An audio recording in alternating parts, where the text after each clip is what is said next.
Israel ও যুক্তরাষ্ট্রের যৌথ হামলার পর ইরানের সর্বোচ্চ ধর্মীয় নেতা আয়াতুল্লাহ আলী খামেনি নিহত হয়েছিলেন বলে নির্লজ্জভাবে উল্লাস করেছিল ট্রাম্প নেতানিয়াহুর বাহিনী। যদিও শুরুতে খামেনি মারা যাননি এবং ভালো আছেন বলে জানানো হলেও এরপর যখন ইরানি গণমাধ্যম জানিয়েছিল যে তাদের প্রিয় নেতা আয়াতুল্লাহ খামেনি শহীদ হয়েছেন, সেই বিষয়টি মোটেই মেনে নিতে পারেনি মুসলিম বিশ্ব।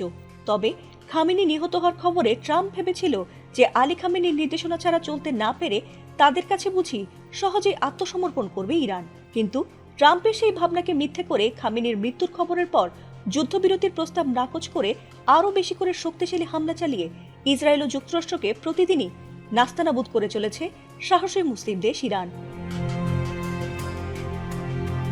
ইতোমধ্যেই নতুন খামেনি হিসেবে ক্ষমতায় বসে আরও ভয়ঙ্কর রূপে বাবার হত্যার প্রতিশোধ নিচ্ছেন আলী খামেনির পুত্র মোস্তফা খামেনি। আর তারই নির্দেশে আরও বিধ্বংসী রূপে ইসরায়েল ও যুক্তরাষ্ট্রে একে একে ধ্বংসযজ্ঞ চালিয়ে যাচ্ছে বিপ্লবী গার্ড বাহিনী আইআরজিসি। যদিও অনেকেরই ধারণা শত্রুদের এমন নাজেহাল অবস্থা মোস্তফা খামেনির নির্দেশে নয়, বরং তার বাবা আলী খামেনির নির্দেশেই হচ্ছে। কারণ আলী খামেনির জন্য ইরানে জানাজা ও দাফনের দিন তারিখ নির্ধারিত করা হলেও পরে আর সেটি না করায় ধারণা করা হচ্ছে যে তিনি এখনো বেঁচে আছেন। আর সেই বিষয়টি আবার নতুন করে উস্কে দিয়েছে ইরানের প্রকাশিত এমন একটি ছবি, যা নিয়ে এখন নতুন করে তোলপাড় শুরু হয়েছে সামাজিক মাধ্যমগুলোতে।